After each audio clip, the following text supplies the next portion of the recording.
Assalamualaikum warahmatullahi wabarakatuh. Alhamdulillahirabbil alamin wassalatu wassalamu ala asyrafil anbiya'i wal mursalin wa ala alihi wa ashabihi wa man tabi'ahu bi ihsan ila yaumiddin, amma ba'd. Ma'asyiral muslimin wal muslimat rahimani wa rahimakumullah. Pertama-tama mari kita panjatkan segala puja dan puji syukur kepada Allah Subhanahu wa taala yang dengan limpahan rahmatnya sampai hari ini kita masih bisa menjalankan salat subuh dengan khusyuk, tenang. Salawat serta salam tercurah kepada junjungan kita Nabi Agung Muhammad sallallahu alaihi wasallam beserta seluruh keluarganya, sahabatnya, dan siapapun yang mengikuti mereka dengan baik hingga akhir zaman kelak. Bapak Ibu yang dirahmati Allah Subhanahu wa taala, pagi hari ini kami akan mengangkat tema tentang peristiwa Asyura. Kita nggak berbicara tentang puasa sunnah Asyura yang sudah lewat kemarin, ya. Yang insya Allah semuanya sudah paham keutamaannya. Namun satu hal yang akan kami tekankan adalah hari ini, hari Asyura atau 10 Muharram ini merupakan hari yang memang dimuliakan oleh Islam. Bahkan kita dianjurkan untuk puasa sunnah. Tidak ada amalan lain yang secara spesial dikerjakan di hari ini kecuali puasa sunnah itu. Kemudian yang berikutnya, di hari Asyura ini memang secara historis sudah pernah terjadi beberapa peristiwa besar.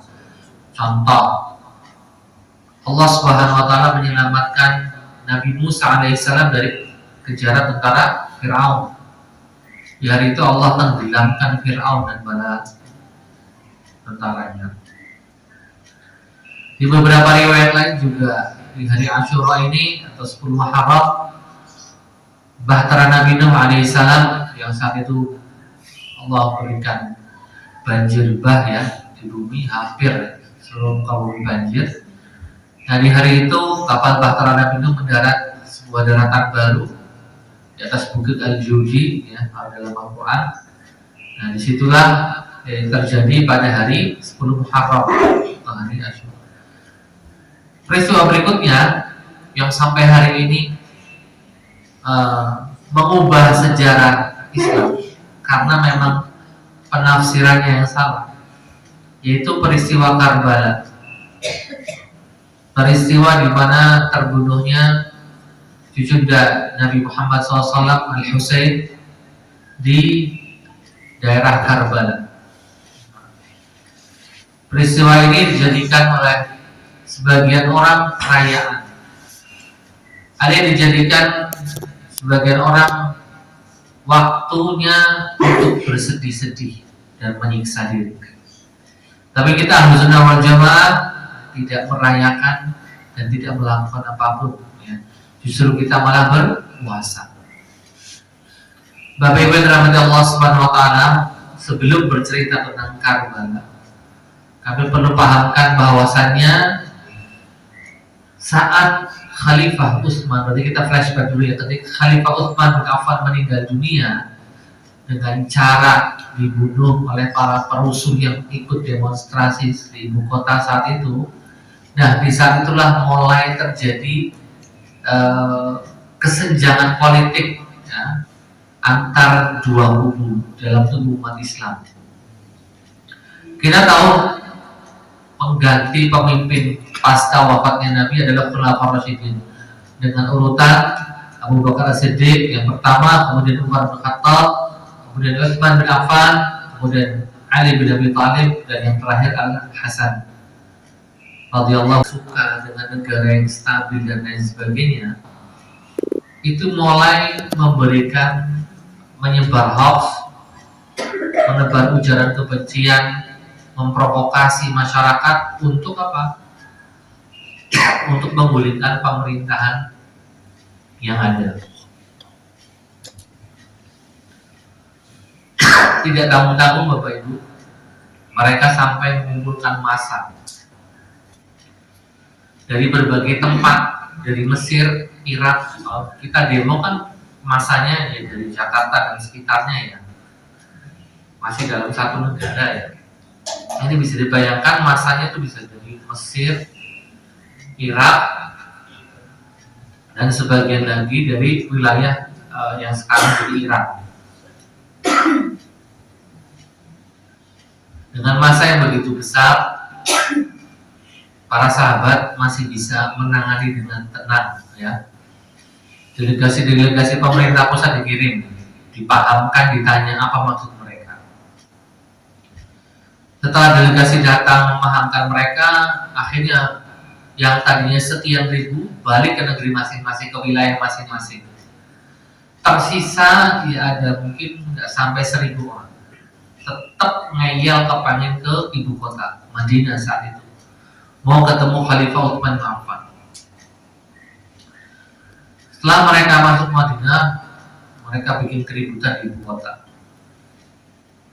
Intinya mereka demo berhari-hari sampai puncaknya mereka mengepung rumahnya Utsman bin Affan. Yang menjaga siapa? Yang menjaga Utsman, dia putra-putranya para sahabat. Para mendiang sahabat yang sudah meninggal dunia, putra-putranya masih menjaga. Nah, cuman di sini Utsman sebagai pemimpin yang gak kepengen anak orang terluka, maka diperintahkan suruh pulang. Oh enggak lah, kami mau menjaga engkau ya Khalifah. Kata Khalifah, kalau kalian masih menghormati saya jadi pemimpin, pulanglah. Pulang. Mending kumpul sama anak istri kalian. Tidak ada penjagaan saat itu. Para pendemo tetap rusuh dan tetap ngeyel mau memblokade Utsman bin Affan. Hari demi hari hingga rumah Utsman otomatis kehabisan air dan minum. Di hari terakhir itu sebelum beliau meninggal dunia, beliau memutuskan untuk berpuasa. Dan memang beliau nggak menanggalkan jabatannya. Kenapa?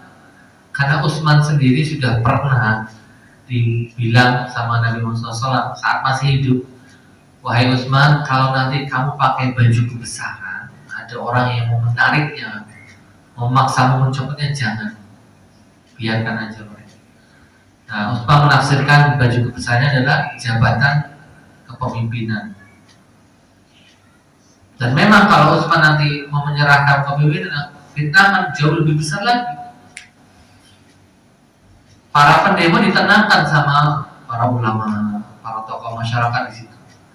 Cuman selalu saja ada penyusup dalam demonstrasi ya Bapak Ibu. Ternyata betul saat itu ada beberapa perusuh dan penyusup di barisan demonstran. Nah, para perusuh dan penyusup ini yang diam-diam ketika itu mungkin sore hari ya, atau siang hari, saya lupa pasnya gitu. 3 orang ini masuk ke rumahnya Utsman lewat atap rumah beliau. Masuk kalau cuma mau menyeret Utsman supaya keluar rumah itu masih mending. Tapi masuk tujuannya ingin membunuh Utsman bin Affan. Ini beliau posisi sedang puasa, sedang sholat sunnah. Atau ada riwayat lain mengatakan sedang membaca Al-Quran. Nah, di situ kaget, istrinya berusaha melindungi, tapi istrinya juga dilukai.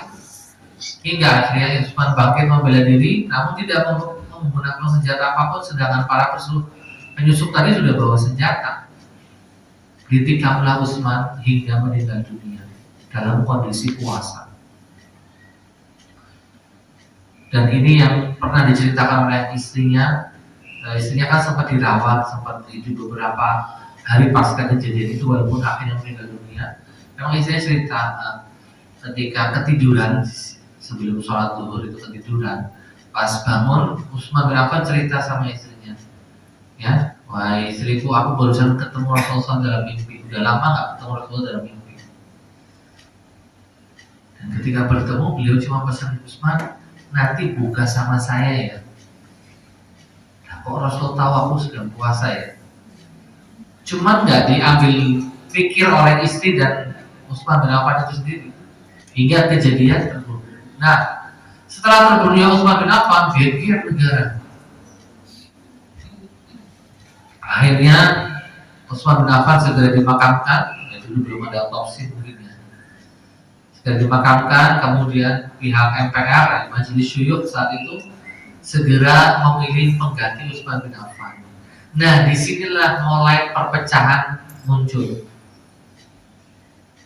Muawiyah bin Abi Sufyan yang saat itu menjadi gubernur wilayah Syam tidak setuju ada pemilihan pemimpin negara dulu. Dia lebih mengutamakan bentuk tim cari siapa dalam kerusuhan. Mereka yang harus dihukum berat karena mereka yang bertanggung jawab atas terbunuhnya Khalifah Utsman bin Affan. Kemudian di Fatimah Azallah itu, tapi mayoritas nggak bisa. Negara harus ada pemimpin. Negara nggak boleh kosong. Negara kosong nggak ada pemimpin lebih berbahaya. Hingga akhirnya Fatimah Azallah itu terjadilah musyawarah dan terpilihnya Utsman bin Affan. Secara aklamasi banyak yang memilih beliau. Akhirnya baiat demi baiat datang, ya, membaiat Utsman bin Affan radhiyallahu anhu.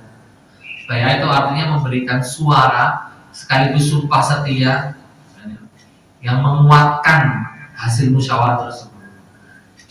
Dari ibu kota sendiri, kemudian dari distrik-distrik wilayah lain sampai dari Afrika ada dukungan untuk Ali bin Abi Thalib. Tapi ada satu daerah di antara semua daerah saat itu, yaitu wilayah Syam, yang belum memberikan baiatnya kepada Ali bin Abi Thalib. Dengan catatan bukan berarti Muawiyah tidak setuju Ali bin Abi Thalib jadi khalifah, bukan. Muawiyah sangat menghargai dan menghormati Ali bin Abi Thalib. Dan dia melihat memang Ali pantas menjadi pemimpin. Nah, di sini Bapak Ibu, sejarah mulai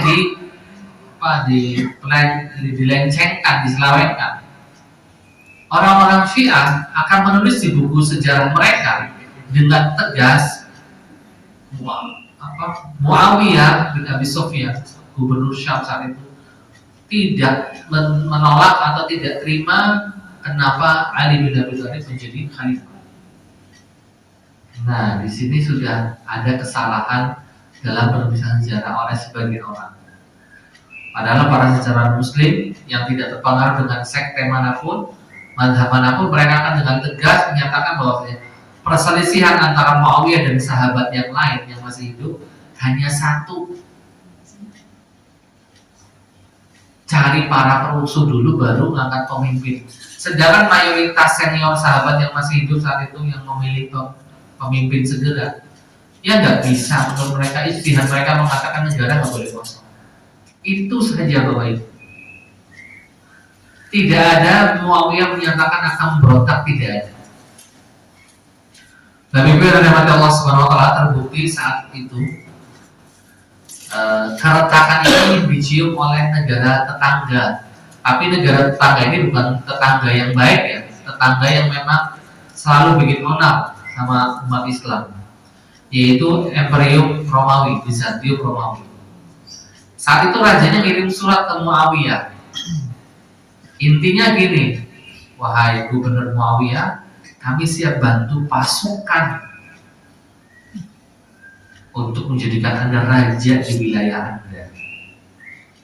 Tapi kami minta nanti hubungan dengan kami yang baik ya.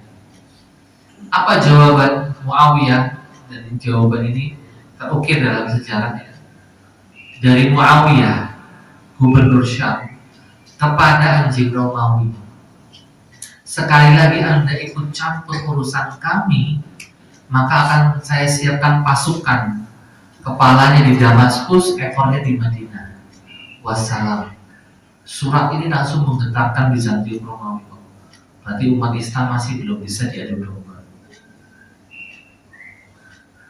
Nah, yang Fatimah ini menunjukkan sikap Muawiyah yang menjaga keutuhan negara, sikap Muawiyah yang ngerti politik. Dia nggak setuju cuma satu. Kenapa mengangkat pemimpin dulu, baru bentuk tim mencari para perusuh?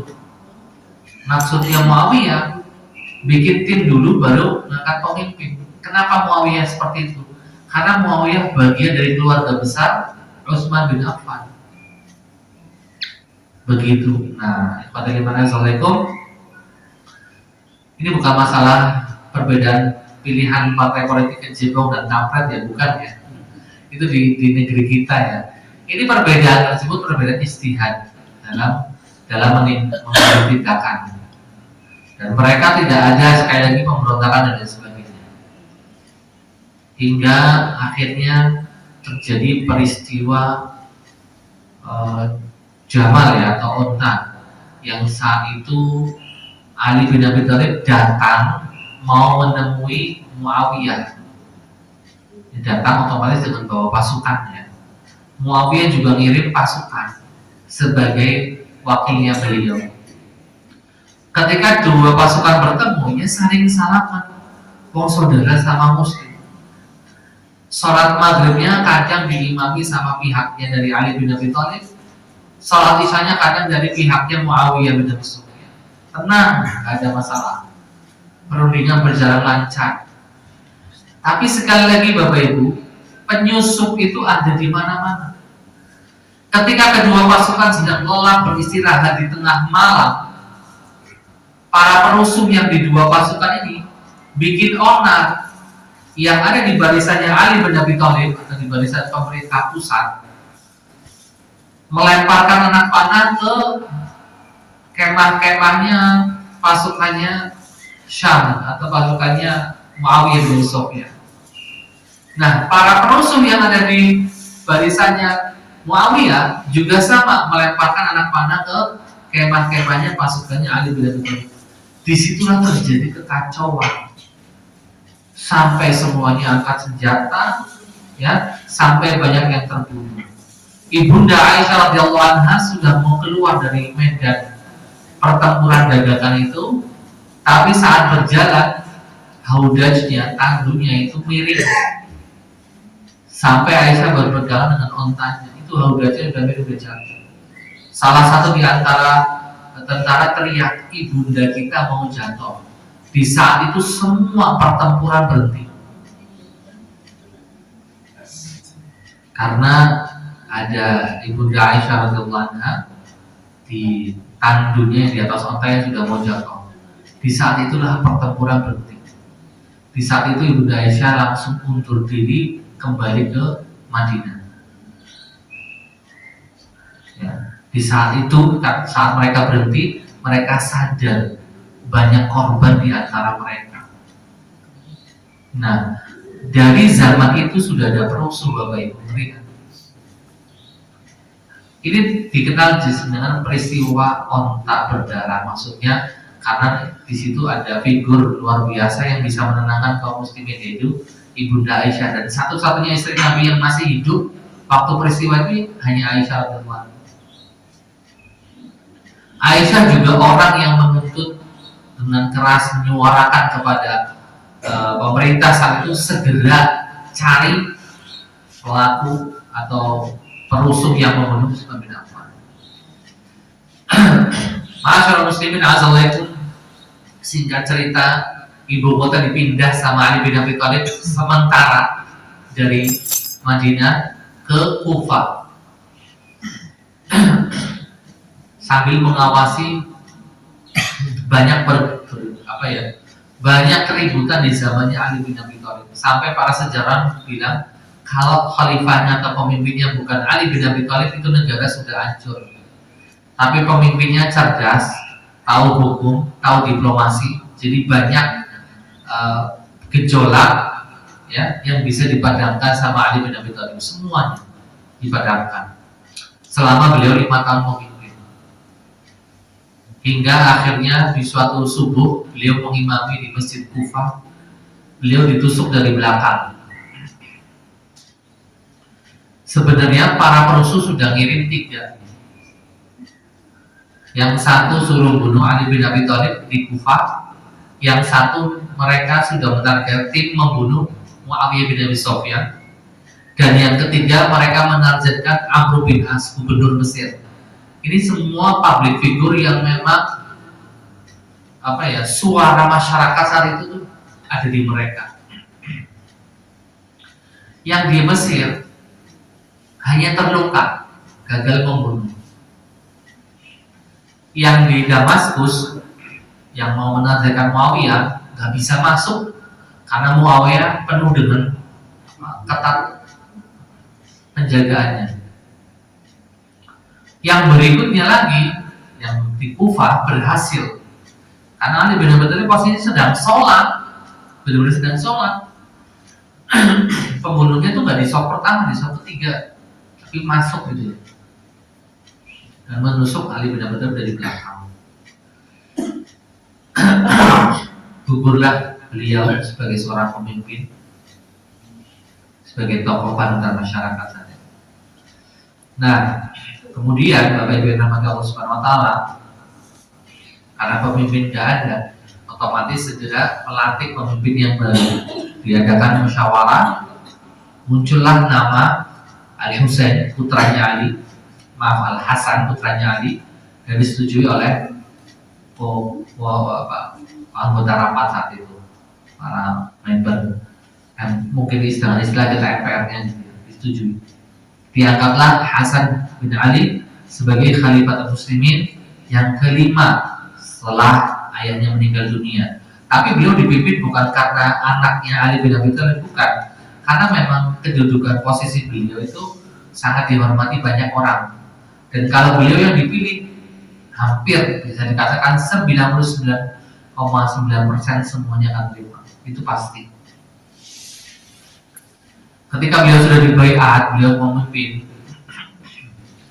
Di bulan yang ke-6, baru setengah tahun dia memimpin, datang delegasi Muawiyah menemui Hasan.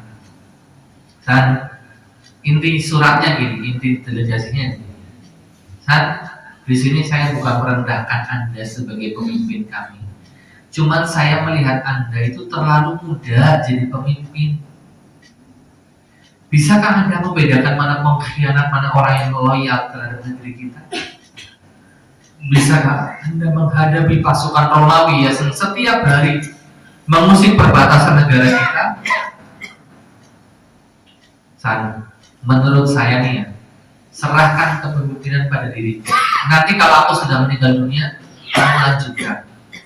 Kamu akan melihat ketika saya memimpin, saya jadikan negara ini itu jadi kuat. Musuh akan gentar melawan negara kita. Dan Hasan setelah istikharah banyak yang menentang, jangan serahkan. Tapi Hasan demi persatuan umat Islam, beliau serahkan kepemimpinan kepada Muawiyah tahun 41 Hijriah. Maka di saat itu disebut sebagai sejarah sebagai Amul Jamaah, tahun persatuan. Semua di bawah satu komando. Muawiyah juga nggak kaleng-kaleng. Beliau negarawan dulu. Beliau berhasil menciptakan armada laut pertama, angkatan laut milik kaum muslimin. Sudah sampai ke Pulau Siprus, sampai ke perbatasan Bizantium Romawi. Negara itu menjadi benar-benar kuat di zaman Muawiyah. Tapi takdir berkata lain, Bapak Ibu. Padahal antara Muawiyah dan Hasan ini usianya terpaut jauh ya, ada 25 tahun perbedaan mereka. Tapi subhanallah, Allah takdirkan lain. Yang meninggal duluan Hasan. Di sini mulai ya, ketika Muawiyah sudah merasakan sakitnya semakin parah, merasa usia sudah nggak panjang lagi, maka beliau menulis surat wasiat, nanti penggantiku adalah anakku yang bernama Yazid. Nah, ketika beliau meninggal dunia, diangkatlah Yazid. Makanya semenjak Muawiyah jadi pemimpin, era Khulafaur Rasyidin sudah berakhir, Bapak Ibu, sudah selesai. Masuk era baru, yaitu era dinasti. Namanya dinasti Umayyah. Karena para pemimpinnya pasti dari Bani Umayyah. Setelah Muawiyah, anaknya memimpin. Nah, di sini timbul chaos politik. Banyak yang nggak setuju. Loh, kok anaknya sih? Oh, di sini banyak calon-calon lain yang lebih kompeten, kok jadi anaknya? Maksudnya Muawiyah di situ diterangkan di surat wasiat, dia nggak mau negara itu terlalu lama mencari calon penggantinya. Dia nggak mau negara gonjang-ganjing. Ini negara udah stabil nih, jangan sampai gonjang-ganjing kayak dulu lagi zamannya sebelum beliau. Makanya dengan inisiatif beliau dipilihlah Yazid. Nah, beberapa nggak setuju Bapak Ibu. Tapi karena sudah dipilih pemimpin ya banyak yang terima lah. Contoh yang setuju Abdullah bin Zubair. Nah, adiknya Hasan Al-Husain itu belum memberikan baiat. Orang-orang top public figure itu selalu dimintai baiatnya. Husain nggak mau memberi. Ketika beliau ada di Kufah, beliau ketika ada di wilayah Madinah, beliau sampai pindah ke Mekah. Enggak, saya nggak mau ngasih baiat. Sudah sana kalau memang ya silakan. Nah, di sini mulai terjadi Bapak Ibu korespondensi antara masyarakat Kufah dan Husain. Masyarakat Kufah nyuratin Husain itu sampai 500 surat lebih. Intinya minta Husain supaya pindah ke Kufah, karena di sana banyak followersnya beliau, pendukungnya beliau. Husain berencana mau pindah ke Kufah, tapi para sahabat yang masih hidup di Mekah bilang sama Husain, jangan ke sana. Bapakmu meninggal di sana loh, ditikam di sana. Di sana banyak pengkhianat. Itu followers bohongan itu. Akhirnya Husain, ada benarnya juga. Ya udah, Husain ngirim siapa? Ngirim sepupunya Muslim bin Aqil ke Kufah. Muslim berjalan menuju Kufah, sampai di sana disambut sama masyarakat Kufah. Ya, di salah satu rumah gitu ya, para pendukungnya Husain. Di situ didatangin ribuan orang. Makanya Muslim bin Aqil kirim surat ke Mekah kepada Husain bahwasanya saya di sini disambut dan ribuan orang itu sangat menanti kehadiran Anda wahai Husain. Surat nyampe dibaca Husain, langsung Husain siap-siap berangkat ke Kufah. Nah, ikhwatul iman azalaikum, saat itu gubernurnya Kufah Nu'man bin Bashir, salah seorang sahabat, sama pemerintah pusat diganti sama gubernur yang baru yang mungkin pengetahuan agamanya rendah tapi tegas, terlalu tegas, namanya Ubaidillah bin Ziyad. Husain dan rombongan keluarga sudah terlanjur jalan jauh sampai mereka tiba di sebuah tempat istirahat gitu ya. Datang pembawa kabar ngasih tahu Muslim bin Aqil sudah dieksekusi mati sama Ubaidillah bin Ziyad. Bukan gubernur sebelumnya ya, gubernur yang baru dilatih. Husain ragu, ini mau lanjut apa enggak? Tapi anak-anaknya Muslim bin Aqil lagi bersama beliau.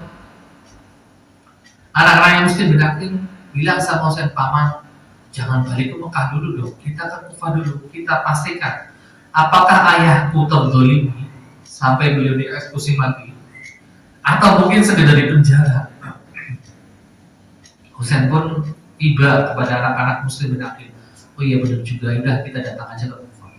Ingat Bapak Ibu, Husain datang dengan rombongan keluarga, gak mengajak masyarakat siapapun, tidak memprovokasi siapapun. Beliau hanya mau traveling ke kota Kufah.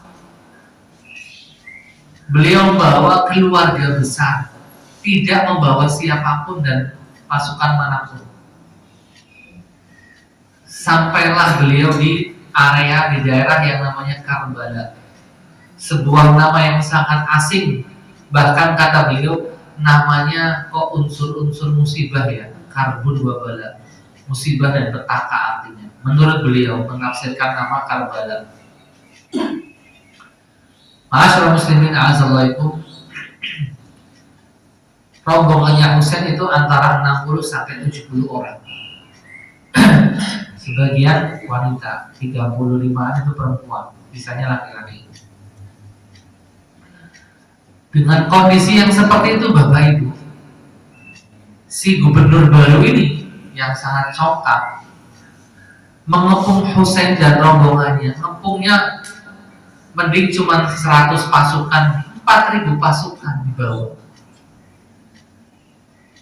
Habis itu teriak, Husain serahkan diri kamu harus jadi tawanan.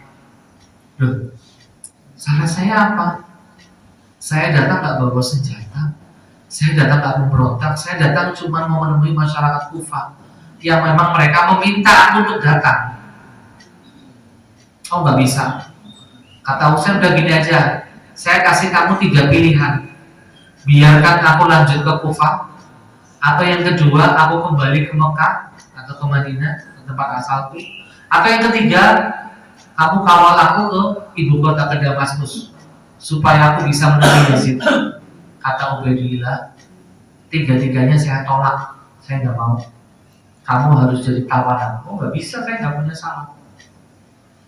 Mulai memanas situasi Bapak Ibu, sampai akhirnya pasukan itu mengepung keluarga besarnya Husain dan Husain. Ini senjata sudah dipegang tangan mereka. Cuma dari sekian pasukan gak ada yang berani. Kenapa mereka gak berani? Yang mereka hadapi siapa? Cucunya Rasulullah. Orang yang dari kecil dididik Nabi. Orang yang semua umat Islam yang punya iman pasti menghormati beliau. Nah, ketika semua menahan diri, gak ada berani yang melukai Husain dan keluarganya, biasa maka para penyusup orang munafik yang ada di barisannya pasukannya Ubaidillah bin Ziyad, namanya Amr bin Jawshain, itu yang melesatkan alat panah ke salah satu anggota keluarganya Husain. Disitulah mulai anggota keluarga juga melawan. Husain pun melawan. Bayangkan, ini bukan pertempuran, ini pembantaian Bapak Ibu. Terbunuhlah semua orang laki-laki dari rombongan tersebut, termasuk Husain, orang yang terakhir kali mati, orang yang terakhir kali gugur. Kalau yang perempuan memang nggak tersentuh ya, yang laki-laki terbunuh semuanya, termasuk Husain. Dengan terbunuhnya Husain, Ubaidillah bin Ziyad itu menyangka bahwasanya karir politiknya akan semakin gemilang. Tapi berita ini sampai ke ibu kota, justru Khalifah Yazid menangis, melaknat Ubaidillah bin Ziyad. Kenapa kamu berani-beraninya menumpahkan darah keluarga Nabi? Kalau aku jadi kamu, aku akan biarkan Husain memilih pilihannya sendiri dari 3 pilihan yang dia berikan kepada kamu. Ubaidillah bin Ziyad dihukum beserta pasukannya yang ikut, tapi katanya hukumannya nggak sampai eksekusi mati. Kemudian perempuan rombongan itu dikawal sama pasukan elit khusus dari ibu kota sampai menuju Madinah. Ya istrinya Husain, ada ponakan perempuannya, yang perempuan yang selamat. Ada satu anak laki yang selamat usia 2,5 tahun. Saat itu masih sedang sakit digendong ibunya. Itu yang selamat. Katakan itu yang nanti akan meneruskan keturunan keluarga Nabi dari jalurnya Husain radhiyallahu anhu. Hingga akhirnya mereka balik ke Madinah. Ma'asyiral muslimin azalaikum, kejadian ini memang nyata. Kejadian ini memang menorehkan rapot merah bagi pemerintah dinasti Umayyah yang gak akan terhapus kapanpun. Tapi sekali lagi, tidak ada niatan dari pemerintah pusat yang memimpin saat itu, Yazid dan para menterinya, untuk menghabisi Husain. Tidak ada. Mereka sangat menghormati. Cuma sekali lagi, orang-orang yang mereka angkat itu orang-orang yang kurang paham terhadap agama. Jadi perlakuannya sama manusia seperti itu. Bahkan ya, banyak sih, bukan cuma Gubernur Ubaidillah bin Ziyad, beberapa gubernur lain juga seperti itu sama. Ini minusnya Daulah Umayyah. Bapak Ibu dirahmati Allah Subhanahu wa taala, tersebar banyak berita palsu tentang kejadian ini. Contoh diceritakan di buku-buku Syiah terjadi hujan darah lah. Ya, terus kepalanya Husain ditusuk-tusuk sama Ubaidillah bin Ziyad. Tidak. Memang ada berita yang mengatakan Ubaidillah bin Ziyad menyuruh kepalanya Husain dipenggal kemudian dibawa ke ibu kota, ada yang ngomong seperti itu. Tapi wallahu a'lam bishawab. Bahkan ketika pedangnya Ubaidillah bin Ziyad memastikan Husain sudah meninggal dunia, ada salah seorang pasukannya yang memang di situ pernah hidup bersama Rasulullah SAW mengatakan, singkirkan pedang, ya, karena di tempat itu Rasulullah mencium cucunya. Ini Ubaidillah ditegur sama bawahan, tapi bawahannya beliau siapa? Bawahannya beliau seorang sahabat Nabi yang jauh lebih mulia dari beliau. Makanya beliau nggak berani memberikan hukuman dan sebagainya. Jadi disaksikan oleh orang-orang lainnya yang memang mereka nggak tahu posisinya Husain. Nah, Bapak Ibu dirahmati Allah Subhanahu Wa Taala, sekarang kita dapati orang-orang Syiah di hari Asyura kemarin tanggal 10 apa? Pakai baju hitam, pukul-pukul dada, pukul-pukul pipi, ya kan? Melukai diri mereka. Alasannya apa? Penyesalan. Kenapa mereka menyesal Bapak Ibu? Karena ketika Husain dikepung sama pasukannya Ubaidillah bin Ziyad, ini para pendukung Husain yang katanya 3.000 lebih gak ada yang keluar dari Kufah. Padahal Kufah ke Karbala itu sangat dekat. Mereka tahu Husain sudah dikepung. Harusnya kalau mereka benar-benar cinta keluarga Nabi, benar-benar followersnya keluarga Nabi, kata mereka ya, slogannya mereka kan kayak gitu. Minimal yang keluar 1.000 lah. Coba kalau ada masyarakat sipil keluar 1.000 melindungi Husain, ya pasti pemerintah mikir nggak akan melakukan Husain seperti, nggak akan memperlakukan Husain seperti itu. Tapi satu pun gak ada yang keluar melindungi Husain. Sengeri itu loh. Sepengkhianat itu mereka. Dari awal Syiah sudah terkenal mengkhianati. Ini cikal bakal Syiah saat seperti iman. Nah terus sekarang mereka merayakan Asyura dengan tadi, dengan mencabik-cabik tubuh mereka. Kalau dulu di Iran pakai senjata besi asli Bapak Ibu, sampai berdarah-darah. Terus di pemerintahannya terakhirnya Ahmadinejad itu dikeluarkan dekret nggak boleh merayakan Asyura dengan senjata asli. Mereka beli darah palsu untuk dipukul-pukulkan ke tubuh mereka. Seperti itu, nanti ada tangisan, ratapan, dan lain sebagainya.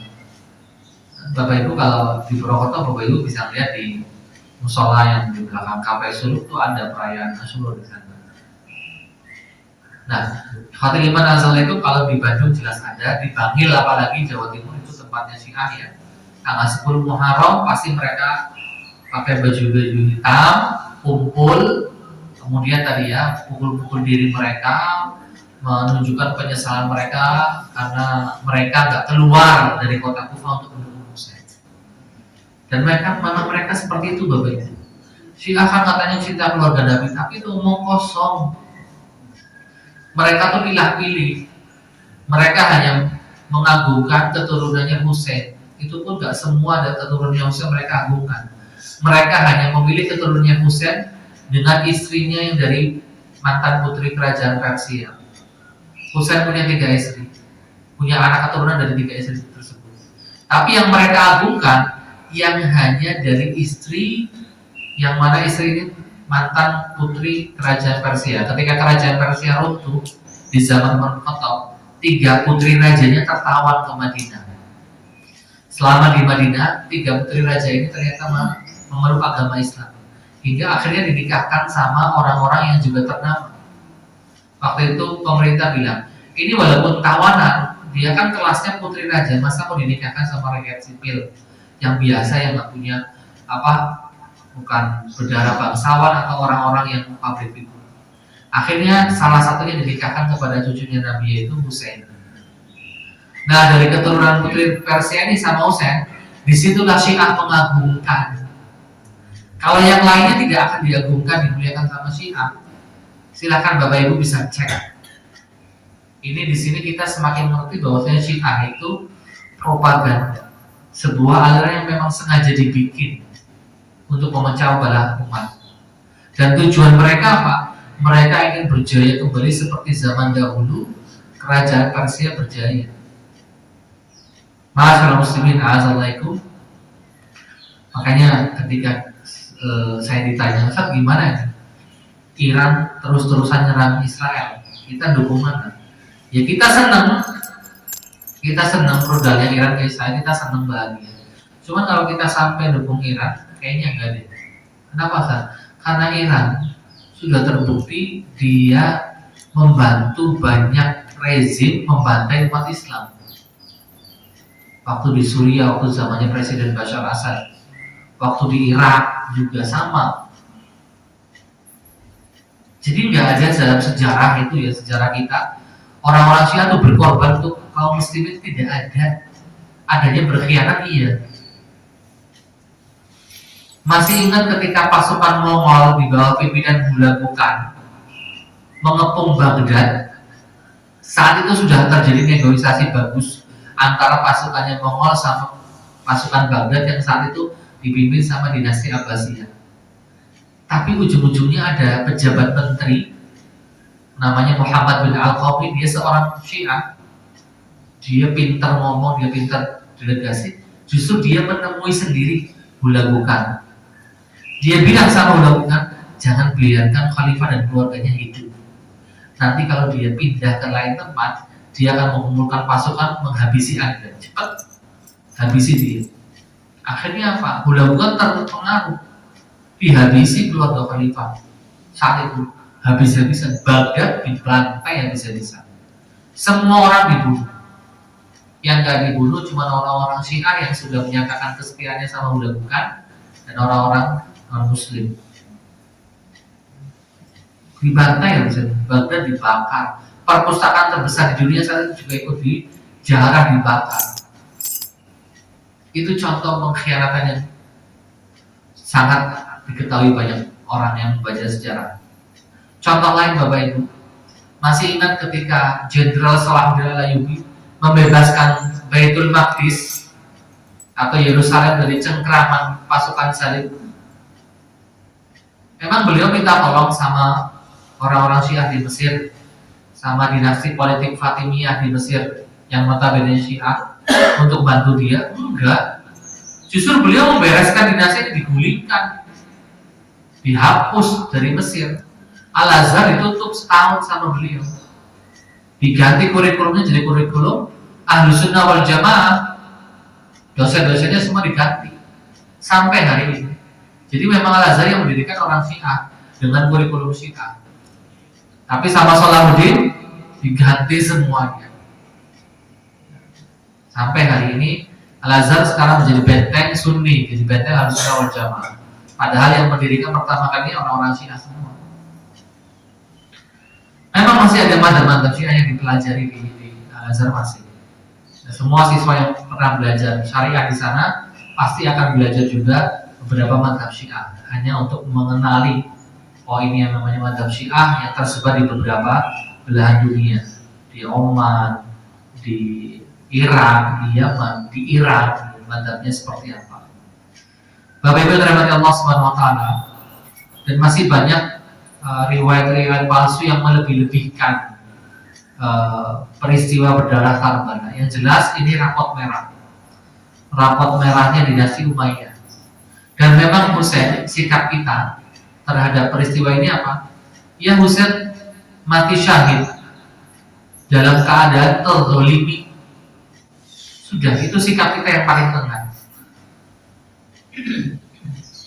Karena dalam menyikapi peristiwa ini umat Islam terbelah jadi tiga kelompok. Kelompok pertama mendukung dengan alasan Husain memberontak, padahal nggak ada pemberontakan sama sekali. Ini jelas terlalu ekstrim. Sayap ke kanan mengatakan, ini semuanya kafir yang telah membunuh Husain. Pemerintahannya apa? Ini orang-orang Syiah pendapatnya yang nomor 2. Tapi kalau kita Ahlus Sunnah wal Jamaah pertengahan, Husain terbunuh, gugur mati syahid, dan beliau terzalimi. Sudah, itu sikap kita yang paling benar. Apakah kita ikut-ikutan merayakan Asyura? Ya tidak. Atau mungkin pernah ada yang dikirimi bubur Asyura kemarin, Pak, yang pas hari Kamis barangkali ada yang dapat kiriman bubur Asyura.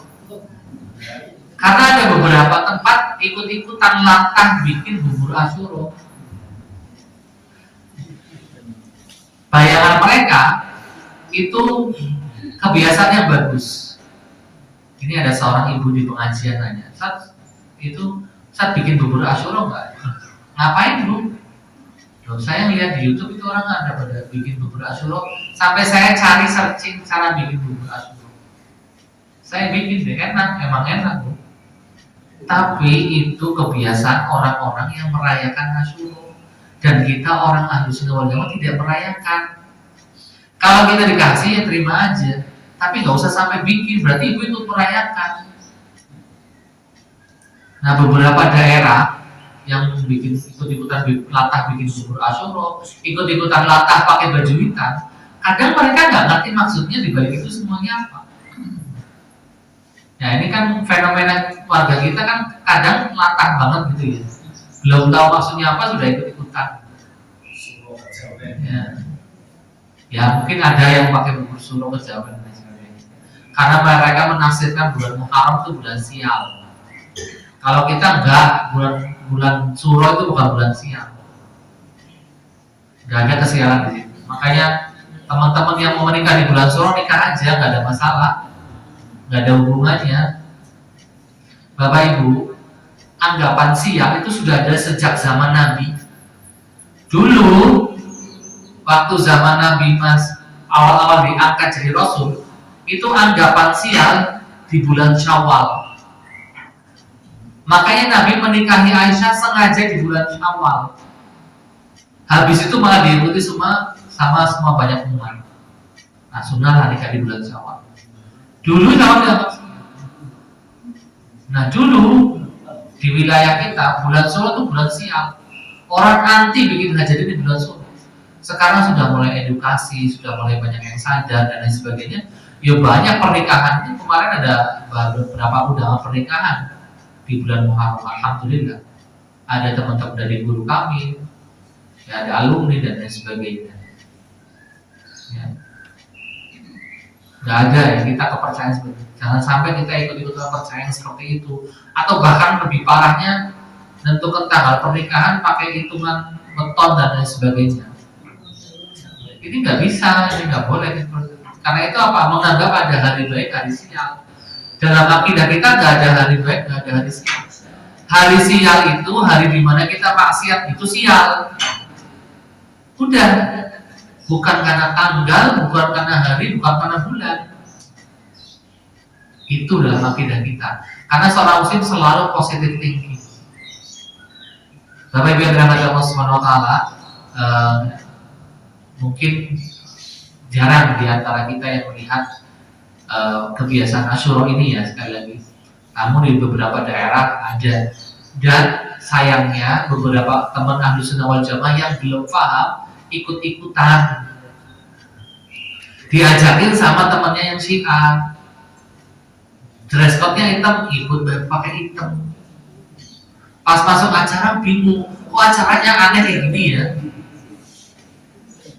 kok aneh ya. Besoknya ada cerita ke ustadznya, ada cerita ke salah satu teman kami juga, ya salah sendiri. Kayak kalau diundang tanya acaranya apa gitu. Kalau diundang makan malam, makan siang mending, diundang acara kayak gituan. Dan di situ banyak lafaz-lafaz syirik ya. Dia memanggil Husain, ya Husain tolong kami, ya Husain ampuni kami. Kan Husain sudah meninggal dunia. Dan Bapak Ibu perhatikan, banyak sekali di antara Syiah kalau sedang berdoa itu bahkan memintanya ke Husain radhiyallahu anhu. Ini ngeri sekali, kesyirikan yang nyata. Dan Husain merupakan tokoh sentral di aliran Syiah. Padahal Husain sendiri bukan orang Syiah. Ya, Hasan juga bukan orang Syiah. Ali bin Abi Thalib juga bukan orang Syiah. Tapi Syiah mentokohkan mereka sebagai tokoh mereka. Mereka bilang mereka punya 12 imam. 1 sampai 11 sudah meninggal dunia. Yang ke-12 rahasia. Tiap tahun akan muncul, setiap zaman akan muncul. Nanti terus reinkarnasi sampai nanti akhirnya dia akan menjadi Imam Mahdi, imam yang ke-12 ini. Jadi ceritanya Syiah itu banyak kayak yang aneh-aneh Bapak Ibu. Dalam akidah Islam nggak ada reinkarnasi, orang sudah meninggal ya sudah.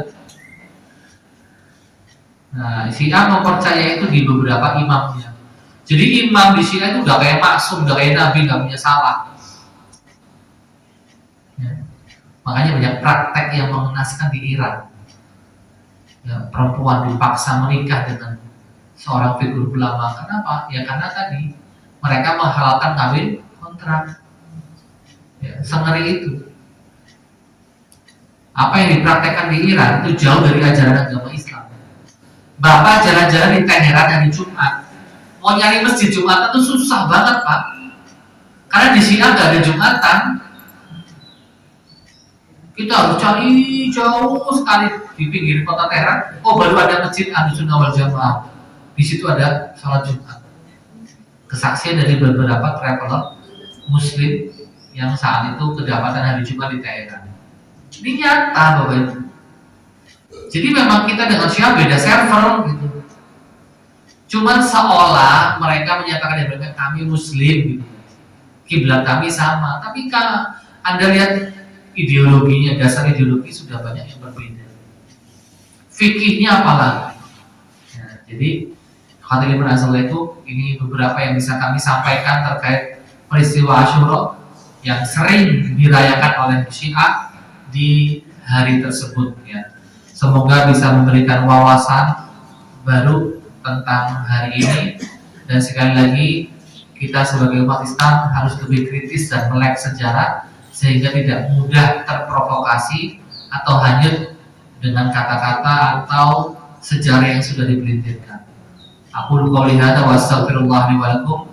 Mari kita tutup dengan bacaan hamdalah dan doa kafaratul majlis. Alhamdulillah, subhanallah wa bihamdihi, asyhadu an la ilaha illa anta, astaghfiruka wa atubu ilaik. Wassalamualaikum warahmatullahi wabarakatuh.